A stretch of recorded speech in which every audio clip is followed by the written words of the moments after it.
Hello बच्चों, कैसे हैं आप सब। मैं ऋषभ कुमार आप सभी का स्वागत करता हूं आपके अपने एकेडमी यूएसए एकेडमी में। और बच्चों, आज हम लोग बात करना शुरू करेंगे हमारे 10th क्लास के बायोलॉजी के बारे में। जैसा कि आप जानते हैं कि हमारे 10th क्लास की जो बायोलॉजी है उसमें बहुत महत्वपूर्ण चैप्टर्स हैं और आपके एग्जामिनेशन में उसका एक अहम रोल है साइंस में। और मैं आपको ये बताना चाहता हूं कि आपके 10th क्लास में जो बायोलॉजी का क्लास है उसमें कुछ ऐसे महत्वपूर्ण चैप्टर्स आपको पढ़ने के लिए मिलेंगे जिससे कि आपको अपने आसपास में हो रही काफ़ी सारी जो घटनाएं हो रही हैं जीवों के अंदर उसके बारे में आपको जानकारी प्राप्त होगी।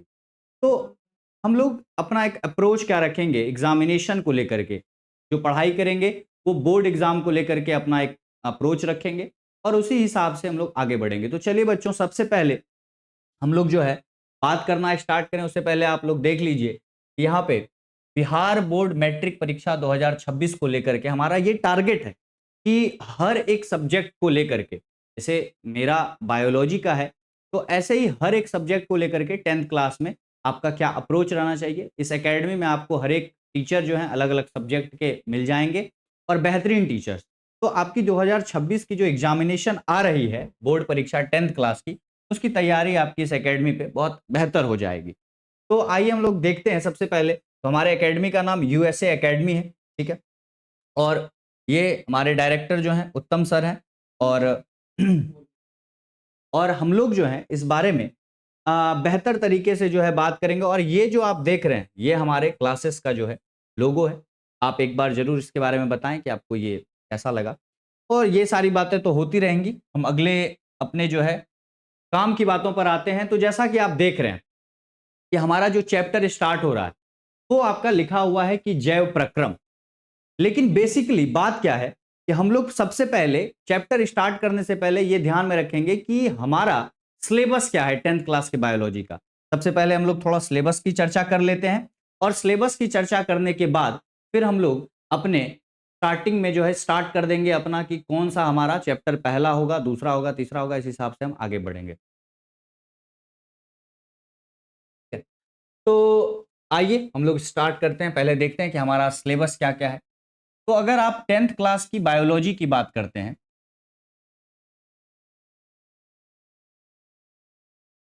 10th क्लास की बायोलॉजी की बात करते हैं तो सबसे पहले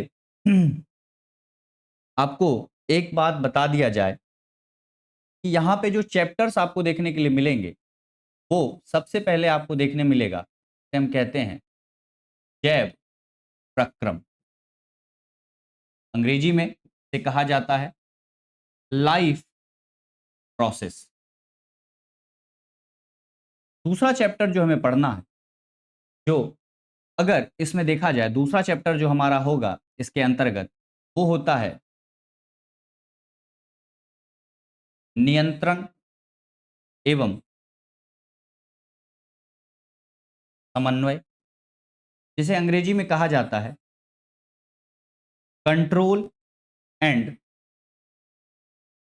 कोऑर्डिनेशन।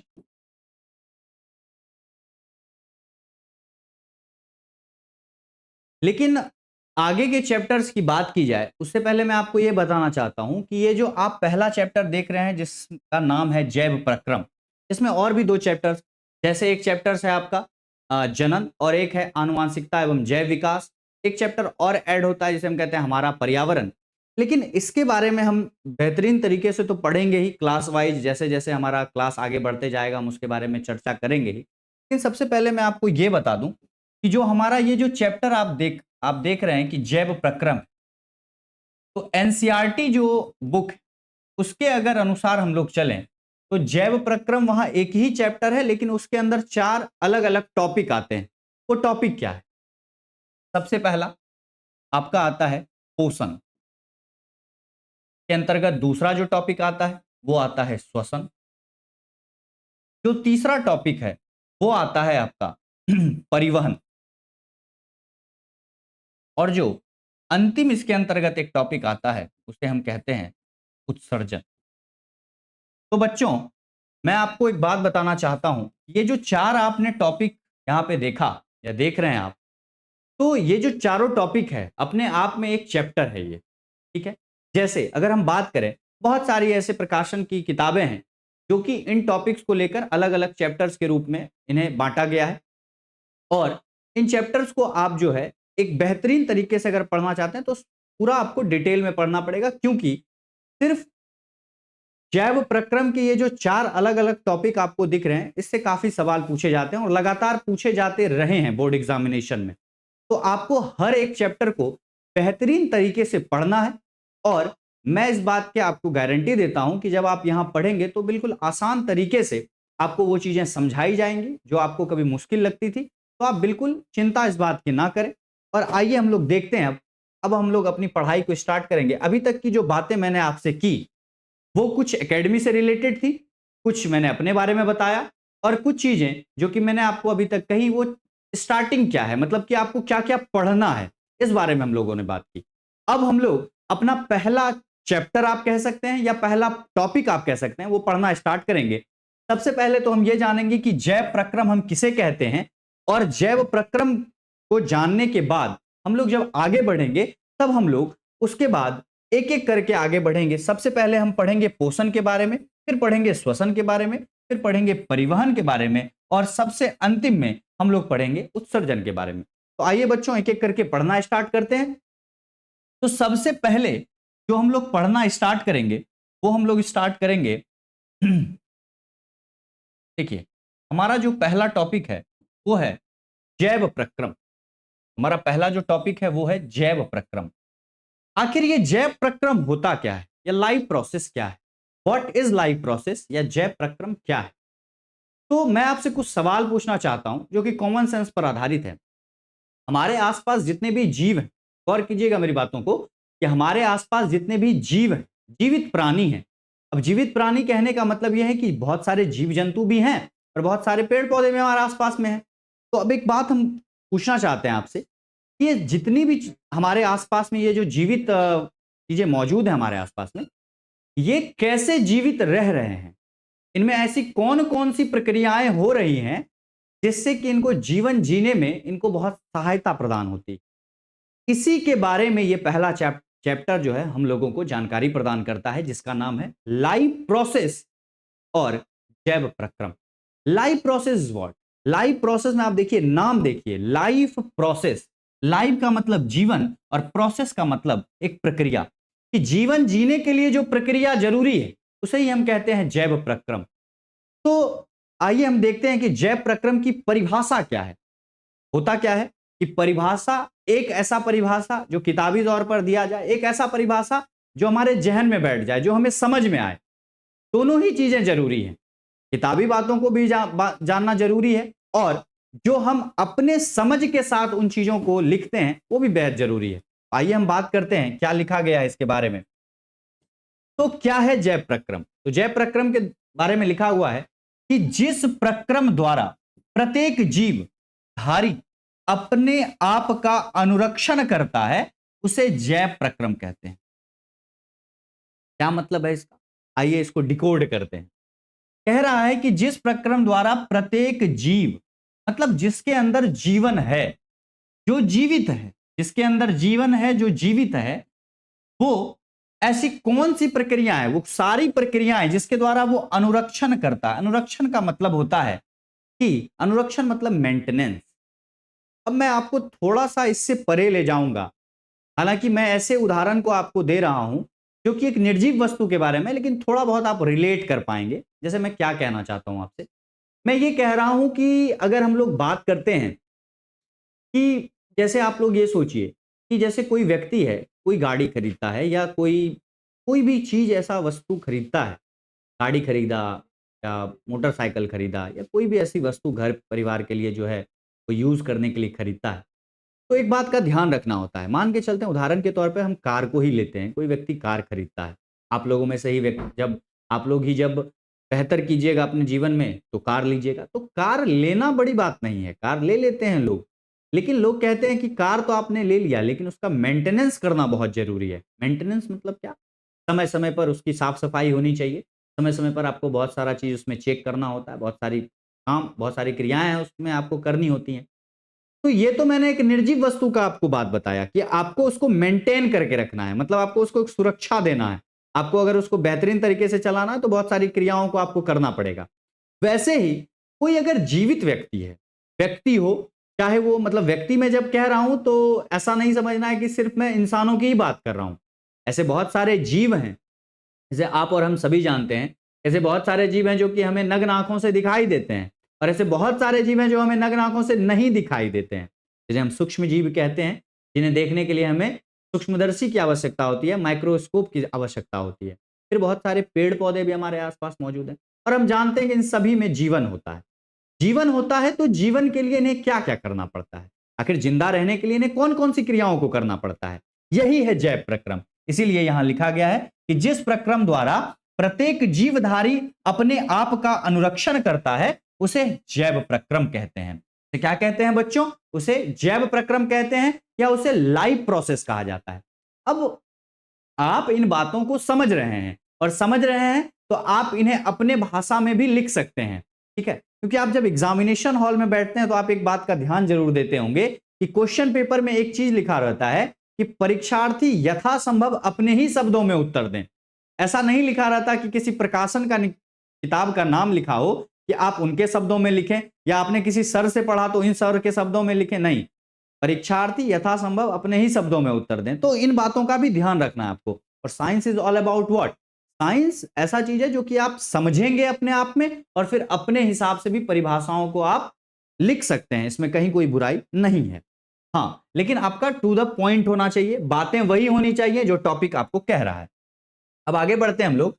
तो जीवों के अनुरक्षण करने वाले प्रक्रम, मतलब जीवन अगर किसी में बनाए रखना है, मतलब किसी भी चीज को, अगर किसी भी पेड़ पौधे को या जीवों को, जीव जंतु को अगर जिंदा रहना है तो उन्हें कौन कौन से काम करने पड़ेंगे जो आवश्यक है उनके लिए, जो अगर वो नहीं करेंगे तो उनकी मृत्यु तक हो सकती है। ये बात बेहद अहम है, आपको इसको समझना होगा कि अगर ये सभी कामों को वो नहीं करते हैं तो उनकी मृत्यु तक हो सकती है। जैसे पहला नंबर है पोषण, ठीक है? अब देखिए यहां पे पोषण से ही रिलेटेड होता है पाचन, जो कि जो बहुकोष के जीव होते हैं, ठीक है, या एक कोष के जीव होते हैं, उनमें ये पाया जाता है। पाचन का मतलब होता है भोजन जो हम करते हैं, तो ये हम आगे भी पढ़ेंगे, लेकिन मैं फिलहाल आपको फिर से एक बार बता दे रहा हूं कि जो भोजन हम करते हैं, आप हम कोई भी जो भोजन कर रहा है, तो हम बड़े बड़े जो है ना उसके टुकड़े खा रहे हैं।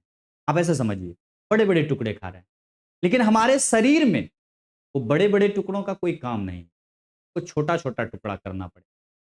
तो भोजन के बड़े टुकड़ों को छोटे छोटे टुकड़ों में जो तोड़ने की क्रिया है ना बच्चों, इसी को हम कहते हैं पाचन। तो पोषण से ही रिलेटेड है। आप ऐसा मत समझिए कि पोषण मतलब क्या, हम बोलते हैं ना पोषण, पोषण मतलब भोजन करना। ये जो भोजन करना है ना बच्चों, इसी को हम कहते हैं पोषण, और इसमें कहीं कुछ नहीं है। अब दूसरा आता है श्वसन। हम लोग ये जानते हैं, कई बार हम लोग सुनते हैं, समझते भी हैं कि सांस लेने व छोड़ने की प्रक्रिया को श्वसन कहा जाता है। लेकिन आपको यहां समझ में आएगा 10th क्लास में कि सिर्फ इतना ही नहीं है, सांस लेने व छोड़ने की प्रक्रिया ही नहीं, और इसमें कुछ बातें हैं, ये रिलेटेड हमारे शरीर से, और बेहद अहम काम है श्वसन, ठीक है? फिर आता है परिवहन। परिवहन क्या, हमारे शरीर में क्या कोई गाड़ी चलेगा क्या? परिवहन का मतलब नहीं। परिवहन का मतलब है कि हमारे शरीर में कुछ आंतरिक जो हम लोग ऊर्जा जो हम लोग बनाएंगे भोजन करने के बाद, उन ऊर्जाओं को एक जगह नहीं रखना है, उन ऊर्जाओं को एक जगह से दूसरे जगह भेजना। कुछ ऐसे भी पदार्थ हमारे शरीर में बनेंगे जिन जो एक जगह पे अगर रह गए जमा तो वो हानिकारक हो जाएंगे, उनको भी एक जगह नहीं रखना है, तो भी एक जगह से दूसरे जगह ले जाना। तो परिवहन का मतलब यही होता है कि किसी वस्तु को एक जगह से उठा करके दूसरे जगह आप लेके जाते हैं, यही कहलाता है परिवहन, ठीक है? इसके बारे में हम लोग पढ़ेंगे। और फिर जो हमारा लास्ट टॉपिक होगा जैव प्रक्रम के बारे में, जो जैव प्रक्रम के अंतर्गत आता है, हम कहते हैं उत्सर्जन। होता क्या है बच्चों, जब हम भोजन करते हैं, सांस लेते हैं, हमारे शरीर में एक जगह से दूसरे जगह बहुत सारी चीजें जाती हैं, मतलब पोषण होता है, श्वसन होता है, परिवहन होता है। इन सभी प्रक्रियाओं के फलस्वरूप हम देखते हैं कि हमारे शरीर में कुछ ऐसे पदार्थ का निर्माण हो जाता है जो हमारे शरीर के लिए काफी हानिकारक है, जो अगर हमारे शरीर में मौजूद रह गए कुछ लंबे समय तक तो वो हमारे लिए हानि पहुंचा सकते हैं। हमारे शरीर को उन्हें ज्यादा देर तक रखना नहीं है हमारे शरीर में, तो उन्हें शरीर से बाहर निकालने की जो प्रक्रिया हम पढ़ेंगे। और हमारे शरीर में ऐसा कौन सा अंग है जो उसके लिए हमें मदद देता है, इसके बारे में हम लोग पढ़ेंगे, उत्सर्जन। ठीक है बच्चों, तो जो मैं आपको कहना चाह रहा हूं वो ये है कि पोषण, श्वसन, परिवहन और उत्सर्जन, ये 4 विभिन्न टॉपिक जो आप देख रहे हैं आपके स्क्रीन पर, ये चारों ही टॉपिक अपने आप में बेहद अहम हैं आपके एग्जामिनेशन पॉइंट ऑफ व्यू से, क्योंकि चारों ही ऐसे टॉपिक हैं जिससे कि बहुत ज्यादा सवाल आपसे पूछे जा सकते हैं आपके बोर्ड एग्जामिनेशन में। देखिए, जितने भी चैप्टर्स आपके बुक में हैं वो सभी इंपॉर्टेंट हैं, ठीक है।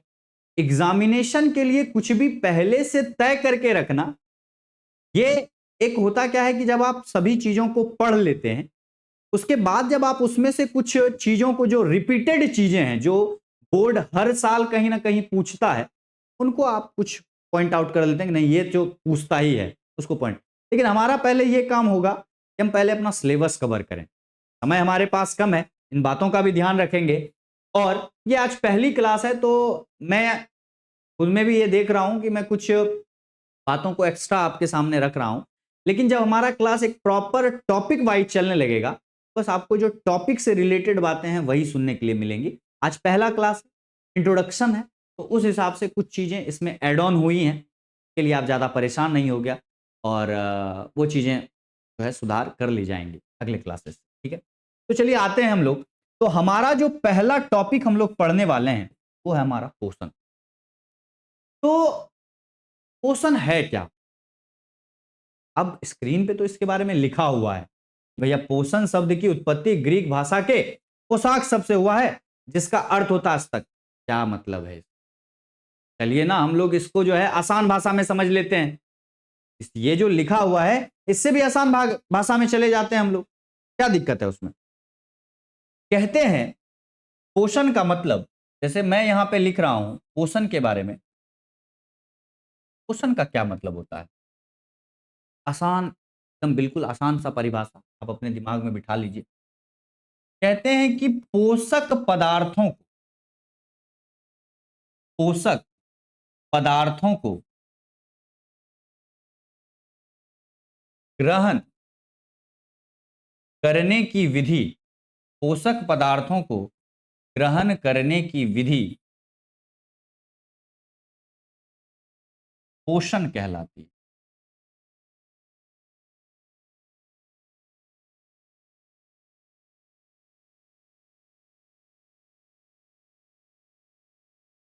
पोषण कहलाती है। क्या मतलब है सर, एक बार ये बता दीजिए कि आपने ये तो बता दिया कि पोषक पदार्थों को ग्रहण करने की विधि पोषण कहलाती है, लेकिन सर ये पोषक पदार्थ क्या होते हैं? तो ये बेहद आसान बात है, पोषक पदार्थ के बारे में भी देख लेते हैं। पोषक पदार्थ क्या किसे कहते हैं? पोषक पदार्थ का मतलब होता है बच्चों ऐसे पदार्थ, ऐसे पदार्थ, या ऐसे बोल सकते हैं हम लोग ऐसे भोज्य पदार्थ जिन्हें ग्रहण करने के बाद हमें ऊर्जा की प्राप्ति हो। ये तो हम कह ही सकते हैं ऐसे पदार्थ या ऐसे भोज्य पदार्थ जिन्हें ग्रहण करने के बाद हमें ऊर्जा की प्राप्ति होती है। सर ये ऐसे पदार्थ जिन्हें ग्रहण करने के बाद ऊर्जा की प्राप्ति होती है, मतलब सर एक बार थोड़ा और आसान भाषा में समझ लेते हैं, उसमें कोई प्रॉब्लम नहीं है। दिक्कत क्या है कि ये जो आप देख रहे हैं ना, ये परिभाषा क्या होता है, परिभाषा जो किताबी परिभाषा होता है कई बार वो कंफ्यूजिंग लगता है, उसको आसान भाषा में अपने डेली लाइफ से जोड़ के देखते हैं। हम सब भोजन करते हैं, भोजन करते हैं ना, आप भी करते होंगे, हम भी करते हैं। तो जब हम भोजन करते हैं तो भोजन ग्रहण करने की एक विधि है, तो जो भोजन ग्रहण करने की विधि है ना बच्चों, पोषण कहलाती है। अब भोजन क्या हो सकता है? जो हमारे खाने लायक हो। तो कोई ये तो नहीं कहेगा ना कि सर खाने लायक ईटा पत्थर है, ईटा पत्थर खा लेंगे। अरे नहीं, ईट पत्थर आपके खाने लायक थोड़ी है, मिट्टी खाने लायक थोड़ी है। खाइएगा वही ना जिससे कि आपको एनर्जी मिलता है, आपको पता है इन बातों का। तो ऐसे भोज्य पदार्थ, भोज्य पदार्थ मतलब क्या? वो भोज वाला पदार्थ नहीं सर, वो भोज वाला पदार्थ बोल रहे हैं, नहीं नहीं, भोज्य वाला, भोज्य पदार्थ जो भोजन योग्य हो। क्या क्या होता है बच्चों भोजन योग्य? अरे वही जो घर में बन रहा है, दाल चावल रोटी सब्जी, है ना, ये सभी भोजन योग्य है ना। जो हमें मार्केट में फल मिलता है वो, तो ये सारी जो चीजें हैं यही तो भोजन योग्य हैं। तो भोजन योग्य जो पदार्थ होंगे उन्हें जो ग्रहण करने की विधि होगी तो पोषण कहलाएगी। अरे सर कंफ्यूज मत कीजिए, कभी तो आप बोलते हैं कुछ, कभी बोलते हैं कुछ। अरे कंफ्यूजन नहीं होगा, आप एक बार आसान तरीके से देखिए वापस से। हम पहला अपना टॉपिक स्टार्ट कर चुके हैं, जो कि आपका ये पहला चैप्टर भी होने वाला है, जिसे हम कहते हैं पोषण। ठीक है ना? तो पोषण में हम लोगों ने स्टार्ट किया, हम धीरे धीरे सब कुछ पढ़ेंगे। आप ये मत समझिएगा कि सर आप जल्दी जल्दी में कहीं निकाल तो नहीं दीजिएगा, नहीं, सब कुछ इत्मीनान से पढ़ेंगे। पोषण पढ़ेंगे हम लोग, फिर हम ये भी बताएंगे आपको कि पोषण पौधों में कैसे होता है, फिर हम ये भी बताएंगे आपको कि जंतुओं में कैसे होता है। जंतुओं में भी दो कैटेगरी में बांट के बताएंगे आपको कि बच्चों जंतु में भी दो प्रकार में आपको बता देंगे। एक बता देंगे कि एक कोशिका में कैसे होता है, खाली एक कोशिका का बना होगा, और ये भी बता देंगे आपको कि बहुकोशिकीय में कैसे होता है, बड़े बड़े जो जीव हमारे आसपास मौजूद हैं उनमें कैसे होता है। तो सारी ही बातों को हम लोग करेंगे बेहतरीन ढंग से। तो आइए चलते हैं अपने टॉपिक पे वापस आते हैं। तो हम पढ़ रहे थे पोषण। ठीक है, तो पोषण का मतलब पोषक पदार्थों को ग्रहण करने की विधि पोषण कहलाती है। अब हम आपको बताए ये पोषक पदार्थ क्या हैं।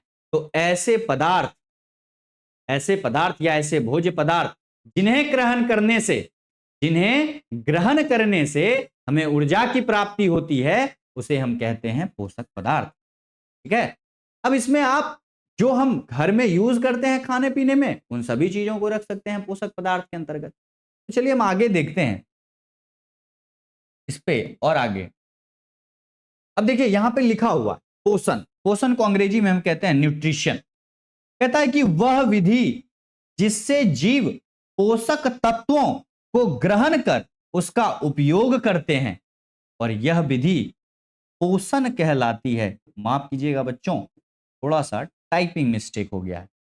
वह विधि क्या कहलाती है? पोषण कहलाती है। अरे आप ऐसा मत समझिएगा सर यहां लिखा है पोषक तत्व, आप पिछले में तो बताया स्क्रीन पे लिखा हुआ था पोषक पदार्थ, सर ऐसे कैसे चलेगा?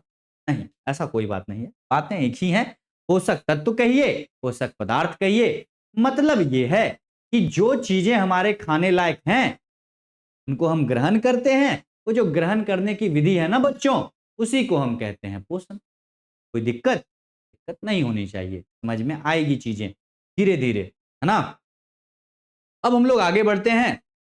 आगे हम लोग देखेंगे कि आगे इसके बारे में और क्या क्या बातें लिखी गई हैं। देखिए एक बच्चा यहां भुट्टा खा रहा, ठीक है, एक बच्चा यहां भुट्टा खा रहा, चलिए अच्छी बात है। और हालांकि यहाँ पे एक फोटो और ऐड होना चाहिए था, एक पेड़, हालांकि पेड़ आपको कुछ खाते नहीं दिखेगा, लेकिन आपको पता है कि खाता वो भी है, खाना वो भी बनाता है। देखिए हमको तो, हम इंसान हैं, हमारे पास वो क्वालिटी नहीं है हम धूप में खड़े हो जाए हमारा खाना हमको तैयार कर लें, नहीं, हमारे पास वो क्वालिटी नहीं है। जो बात है, जो रियलिटी है, वो रियलिटी है। पेड़ पौधों में तो ये गुण होता है, आपको भी पता है कि वो अपने जगह पे स्थिर हैं और खुद का खाना खुद बनाते हैं, किसी पे निर्भर नहीं रहते, किसी पे निर्भर नहीं रहते। तो खाना लेकिन वो भी बना रहे हैं।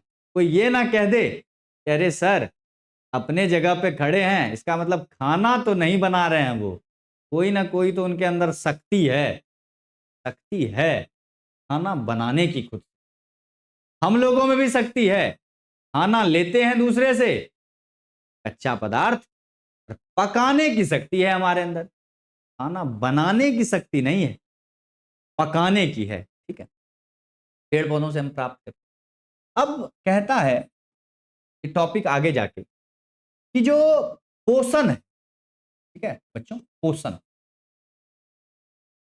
पोषण मुख्यतः दो प्रकार से होता है। हम आपको भी क्या बताए थे कि भोजन ग्रहण करने की जो विधि होती है उसे हम पोषण कहते हैं। अब भोजन ग्रहण करने की भी जो दो विधि है, पोषण की दो विधियां हैं, मतलब दो अलग अलग प्रकार से पोषण हो सकते हैं। अच्छा ये बात है, चलिए देखते हैं कौन कौन से दो प्रकार हैं। सबसे पहला है ऑटोट्रॉफिक। ऑटोट्रॉफिक जिसे हम कहते हैं स्वपोषण, और एक है परपोषण जिसे हम कहते हैं हेटेरोट्रॉफिक। सर थोड़ा नाम जो है ना लग रहा है जैसे क्या ही बोल रहे हैं। चलिए आते हैं, बहुत आसान है चीजों को समझना। एक बात बताइए, हम वही जो आपको बात बता रहे थे उसी पे आपको लेके जाएंगे। स्वपोषण मतलब क्या, समझाते हैं आपको। पोषण की दो विधियां, पोषण की दो विधियां, ठीक है ना। पोषण की कितनी विधियां? दो विधियां। सर एक बार थोड़ा अच्छे से इसके बारे में बताइए। चलिए देखते हैं। हम आपको बता रहे थे पोषण के बारे में। पोषण की दो विधियां होती हैं। एक होता है स्वपोषण और एक होता है परपोषण। ठीक है बच्चों, सर नाम तो वहां भी लिखा था, यहां भी लिख दिए, अंतर क्या है समझते हैं ना। पोषण के बारे में बताए थे कि भोजन ग्रहण करने की पोषण कहलाती है, पोषक पदार्थों को ग्रहण करने की विधि पोषण कहलाती है। अब पोषण ग्रहण करने की भी दो विधियां हैं, एक स्वपोषण, एक परपोषण। स्वपोषण का मतलब तो इस जहां हम रहते हैं इस दुनिया में, है ना, पृथ्वी पर दो प्रकार के जीव हैं, कैटेगरी में बांट दीजिए उन्हें। एक जीव ऐसे हैं जो खुद का भोजन से ही तैयार कर लेते हैं, उनको किसी से कोई मतलब ऐसे अगर देखा जाए तो उनको कोई और जरूरत नहीं है किसी के पास जाकर मांगने की, वो अपने जगह पर स्थिर हैं, अपना भोजन बना रहे हैं। ऐसे भी जीव हैं जो अपना भोजन पका खुद सकते हैं लेकिन उन्हें दूसरों पर निर्भर रहने की आवश्यकता है। का मतलब क्या हुआ बच्चों कि ऐसे जीव जो अपना भोजन बिना किसी के ऊपर निर्भर रहकर बना लेते हैं उन्हें हम कहते हैं स्वपोषी। हम क्या कहते हैं? स्वपोषी। और जिस विधि के द्वारा वो अपना भोजन तैयार करते हैं उस विधि को हम लोग कहते हैं स्वपोषण। सर फिर से कंफ्यूजिंग लग रहा है सर, फिर से समझ लेते हैं, कौन सी बड़ी बात है। आइए देखते हैं क्या लिखा हुआ है हमारे पीडीएफ में, पीडीएफ के थ्रू समझते हैं। ये आ गए हम लोग अपने पीडीएफ पे, देखते हैं क्या लिखा हुआ। ये बातें आपको बहुत सारे बुक्स में मिल जाएंगी, फिर भी हम एक बार रीड कर देते हैं आपके लिए, आपको फिर से एक बार अच्छे से समझ में आ जाएगा। ऑटोट्रॉफ होता है, ठीक है। चलिए देखते हैं स्वपोषण का क्या मतलब है, इस वर्ड को तोड़ करके बताया गया।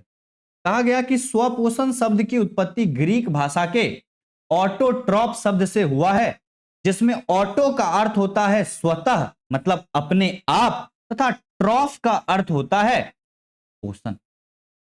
मतलब है कि जो अपने आप से अपना भोजन तैयार कर लेगा, इसका मतलब है सर वही कहलाएगा स्वपोषण वाला विधि के अंतर्गत आएगा।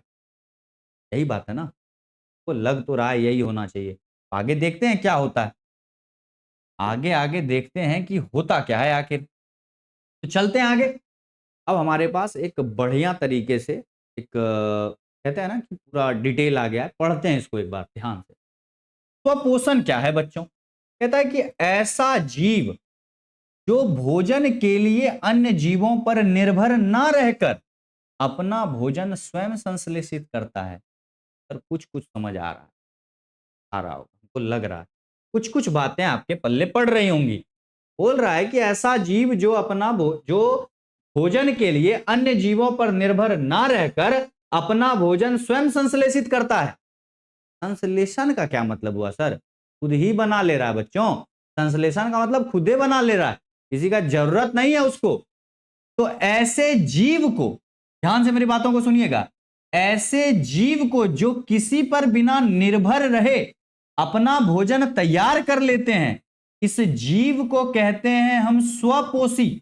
इस जीव को हम क्या कहते हैं? स्वपोषी। और और इस विधि के द्वारा, या ऐसे बोल सकते हैं कि स्वपोषी जिस विधि से अपना भोजन तैयार किए, वो जो विधि है ना, वो कहलाती है स्वपोषी। कुछ बात आपके पल्ले पड़ रहा होगा, हमको लग रहा है कि आप कुछ कुछ समझ रहे हैं। तो 100% में आपके 10% तो समझ आ ही गया होगा, इतना तो हम आपसे उम्मीद कर सकते हैं। उल्टा बोल दिए लगता है, 90% आपको समझ में आ गया होगा। 10% थोड़ा बहुत आपके अंदर अभी भी होगा, थोड़ा बहुत हिचकिचाहट के साथ, थोड़ा बहुत और क्लियरिटी के साथ हो जाता ना सर, और समझ आता। चलिए ना और क्लियर कर लेते हैं। ऐसा जीव जो भोजन के लिए अन्य जीवों पर निर्भर ना रहता। तब सर अरे आपके पास तो इतना अच्छा मौका है, घर से बाहर निकलिए ना, देखिए पेड़ पौधा को। पेड़ पौधा कभी बोला है सुबह सुबह उठ के भैया एक गिलास पानी दीजिएगा? तो बोला है कभी? कभी नहीं बोलेगा। क्यों नहीं बोलेगा? इसलिए नहीं बोलेगा कि अपना काम वो जान रहा है, उसको पानी कहाँ से लेना है। उसके पास अपना जड़ मौजूद है, वो भूमिगत जल ले लेता है। जड़ होता है ना पेड़ में, जड़ से बोलता है पानी दे। कहिएगा सर ऐसा तो नहीं है, बहुत सारे तो ऐसे पौधे हैं जिनको कि पानी की आवश्यकता होती है। पौधा लगाइएगा, तो पौधा लगाइएगा, उसमें आप चाहते हैं कि जल्दी-जल्दी फल दे और फूल हो, तो थोड़ा देखभाल कीजिएगा ना, ऐसे छोड़ दीजिएगा। बात समझ रहे हैं मेरा? आपको सुंदर लगना है, जाते हैं ना आप सैलून में और लड़कियां जाती हैं ना ब्यूटी पार्लर में, सुंदर दिखना है तब तो मेंटेन करते हैं ना खुद को। पेड़ पौधा भी तो अपना देखेगा ना। अगर आप चाहते हैं कि उससे आपको जल्दी जल्दी सब कुछ मिले, आपको उसका ध्यान रखना पड़ेगा। लेकिन बोलता नहीं है वो कुछ, नहीं भी दीजिएगा तो बोलेगा नहीं, भैया पानी कम पड़ रहा है, वो सूखने लगेगा अपने आप। उसको अपना कर पाया वो अपना जुगाड़ तो ठीक है, नहीं तो सूखने लगेगा धीरे धीरे। अब आपकी जिम्मेदारी है, आपको चाहिए उससे, उपयोगी है अगर आपके लिए वो, तो आप उसका देखभाल कीजिए। आते हैं फिर बात कि ऐसा जीव जो भोजन के लिए अन्य जीवों पर निर्भर ना रहकर अपना भोजन स्वयं संश्लेषित करता है, खुद ही बना लेगा, ऐसे जीव कहलाते हैं स्वपोषी। और पोषण की जो यह विधि है, इसे हम कहते हैं स्वपोषण। सर समझ आ रहा है? अब आगे देखते हैं। जैसे हरे पेड़ पौधे, हरे पेड़ पौधे समझ ही रहे हैं आप, नील हरित शैवाल, दो उदाहरण आपके पास, हरे पेड़ पौधे, नील हरित, ठीक है, ये हो गया आपका। तो ये दोनों जो आप देख रहे हैं, इसका मतलब है कि सर समझ में थोड़ा आ रहा है कि ये दोनों जो है ना स्वपोषी हैं, खुद भोजन बना रहे हैं ना, बिना किसी पे निर्भर रहे, स्वपोषी हैं। और जिस विधि से ये अपना भोजन तैयार कर रहे होंगे, वो विधि कहलाएगी स्वपोषण। हाँ सर, अब समझ आ रहा है। मतलब पेड़ पौधा जो अपना भोजन बनाता है ना सर, वो विधि है स्वपोषण, और पेड़ पौधा खुद है स्वपोषी। हाँ सर, अब थोड़ा थोड़ा लग रहा है कि समझ आ रहा है।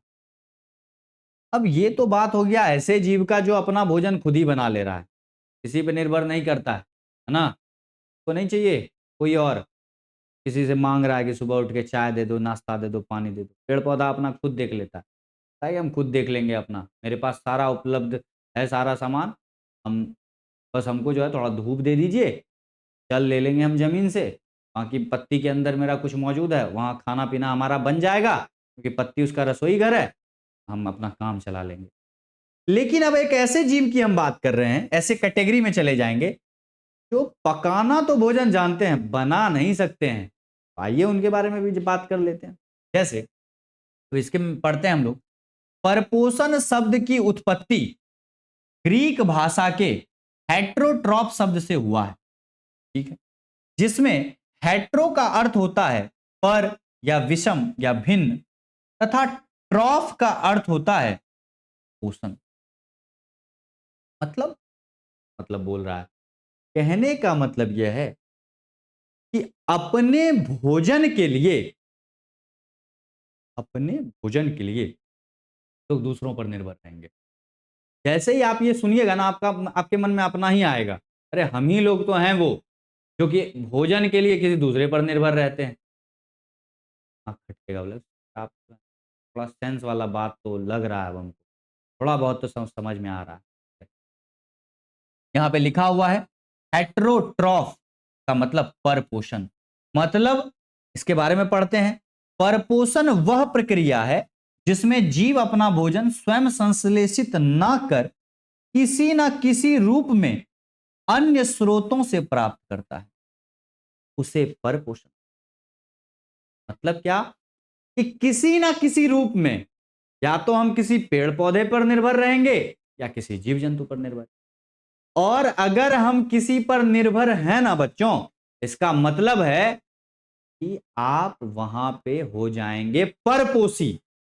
आप हो गए परपोषी, और आपने जिस विधि से भोजन ग्रहण किया, वो विधि आपकी कहलाएगी परसन।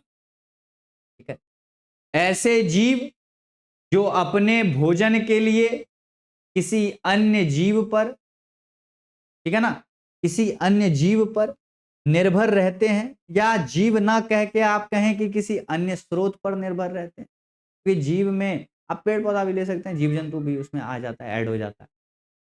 तो जब हम किसी दूसरे पर निर्भर हैं तो होता ना पर, तो बोलते हैं अपना, पराया। जो पराया है, पर जो वो वर्ड तो मतलब है दूसरों पर निर्भरता है, दूसरा। पराया बोलते हैं मतलब दूसरा। पर, तो पर पोषण मतलब ऐसे जीव जो अपने भोजन के लिए किसी दूसरे जीव पर निर्भर रहते हैं, ऐसे जीवों को कहते हैं परपोषी। ऐसे जीवों को क्या कहते हैं बच्चों? ऐसे जीवों को कहते हैं परपोषी। और इनके भोजन ग्रहण करने की जो विधि है वह कहलाती है परपोषण। अब हमको लगता है कुछ कुछ आप समझ रहे होंगे। आप उदाहरण देखिएगा तो समझ ही जाइएगा। मनुष्य, इससे बढ़िया उदाहरण तो हो ही क्या सकता है? क्यों इससे बढ़िया उदाहरण नहीं हो सकता? ये तो हमारी ही बात हो रही है, मनुष्य में ही आते हैं, किसी को कोई शक तो नहीं है, मनुष्य में ही है ना सब। अन्य है कुछ जीव जंतु, आपको पता ही है कि कौन कौन दूसरे पर निर्भर रहते हैं। बहुत सारे ऐसे जानवर आसपास में आपके होंगे जो अपने से खाना अपना नहीं बना सकते। पेड़ पौधे की तरह नहीं है कि बस धूप में जाके ऐसे खड़े हो गए और अरे भैया आप खड़े हैं ऐसे, अब तो खाना हमारा बन के तैयार हो जाएगा। नहीं, ऐसा हो नहीं सकता उनके साथ, क्योंकि उनके अंदर वो चीजें हैं नहीं मौजूद। वो अपना खाना खुद बना लें, संश्लेषित नहीं कर पाएंगे। ना हमारे अंदर ऐसी चीज क्या नहीं है, इसके बारे में भी हम पढ़ेंगे, जो कि हमारा नेक्स्ट टॉपिक होगा, प्रकाश के बारे में हम लोग पढ़ेंगे। तो ये सारी जो बातें मैंने आपसे कही अभी, ये सारी ही बातें ऐसी हैं जो आपके लिए बेहद जरूरी हैं। हम लोगों ने सबसे पहले स्टार्ट किया यहां से, आप कीजिएगा थोड़ा आगे में चला गया यहाँ, कि 10th क्लास की बायोलॉजी जब स्टार्ट होती है तो जैव प्रक्रम से स्टार्ट होती है। और मैं एक और चैप्टर का मैंने नाम लिखा था, मैं उसे हटा ही देता हूं अभी। बेसिकली आपको उसकी जानकारी है और चैप्टर्स की जानकारी आपको है। मैं आपसे ये कह रहा हूं कि हमारा जो पहला चैप्टर है जैव प्रक्रम, काफ़ी महत्वपूर्ण है हमारे एग्जाम पॉइंट ऑफ व्यू से। और अभी हम लोगों ने इसमें टॉपिक किया, सबसे पहले तो हम लोगों ने ये जाना कि जैव प्रक्रम क्या है, फिर हम लोगों ने ये जाना पोषण किसे कहते हैं, फिर हमने ये जाना कि पोषण में पोषक पदार्थ क्या होता है। फिर हमें ये बताया गया कि सर पोषण ना पूरे दुनिया में 2 कैटेगरी में बांट दीजिए ना सर, 2 कैटेगरी में बांट ही दीजिए। नहीं सर, बंटवारा करना पड़ेगा, काहे कि अलग अलग टाइप से भोजन होता तो करना पड़ेगा। बंटवारा ठीक चीज है नहीं, यहाँ करना पड़ेगा सर, तब ना समझ आएगा, ऐसे नहीं समझ आएगा। ये हो गया स्वपोषण और ये हो गया क्या, परपोषण। तो हम लोगों ने जाना कि स्वपोषण क्या होता है और परपोषण क्या होता है। भोजन की ऐसी विधि जिसमें जीव खुद अपना भोजन तैयार कर ले, विधि को हम कह देंगे क्या, इस विधि को हम कहेंगे स्वपोषण। पोषण की ऐसी विधि जिसमें जीव अपना भोजन खुद तैयार ना करके किसी अन्य जीव पर निर्भर रहेंगे, भोजन की यह विधि परपोषण कहलाती। स्वपोषण में जो पेड़ पौधे हैं हमारे, वो हमारे लिए उदाहरण के तौर पर हैं, बेहतरीन उदाहरण। और जो परपोषण में है, इसके लिए हमारे बेहतरीन उदाहरण है मनुष्य। तो ये बातें जो मैंने आपसे आज कही हैं, ये सारी ही बातें प्रोडक्शन का पार्ट था। अब हमारा जो आप कह सकते हैं जो हमारा नेक्स्ट क्लास होने वाला है, तो नेक्स्ट क्लास जो हम करने वाले हैं वो हमारा नेक्स्ट क्लास होगा, इससे आगे हम लोग बढ़ेंगे। क्योंकि नेक्स्ट क्लास में हम लोग देखेंगे अपना जो आगे का टॉपिक है, मैं एक बार से भी आपको बता देता हूँ। स्वपोषण तो आपने देख लिया कि स्वपोषण क्या होता है, किसमें होता है, स्वपोषी किस। अब बच्चों जानते हैं कि जो परपोषण है ना, मतलब दूसरे पे निर्भर रहकर जो खाना, खाना अपना तैयार तैयार करने का मतलब खाना ग्रहण करना है, भोजन ग्रहण करना है, उसके भी 3 अलग अलग प्रकार हैं। मतलब परपोषण के भी हमारे 3 अलग अलग प्रकार हैं, जिसमें कि हम लोग देख लेते हैं। परपोषण जो है हमारे मुख्यतः ये 3 प्रकार के होते हैं। और इसमें आप देखेंगे मृतजीवी होते हैं, परजीवी होते हैं और प्राणी संपोषण होते हैं। तो इसके बारे में हमारी जानकारी आगे हम लेंगे इसके बारे में। और फिर इससे आगे फिर हम लोग बढ़ेंगे, अलग अलग सारे टॉपिक्स को कवर करते हुए जाएंगे। और हमारा जब ये पोषण वाला पूरा हिस्सा कंप्लीट हो जाएगा, ठीक है ना, तो हमारा जब पोषण वाला कंप्लीट हो जाएगा, जो हमारा अप्रोच रहेगा इस पूरे चैप्टर को पढ़ने का, मैं उसको एक बार आपको यहाँ पे बता देता हूँ। सबसे पहले तो हम पढ़ेंगे कि पोषण क्या होता है, पोषण के कितने प्रकार हैं। एक तो हम लोगों ने पढ़ लिया कुपोषण, और एक हमारा होगा परपोषण। के बाद से आगे बढ़ने के बाद जो हम आगे बढ़ेंगे, तो ये हमारा जब पढ़ लिया जाएगा, उसके बाद फिर हम लोग क्वेश्चन हो गया आपका, माफ़ कीजिएगा, यहाँ पे थोड़ा गलत लिख,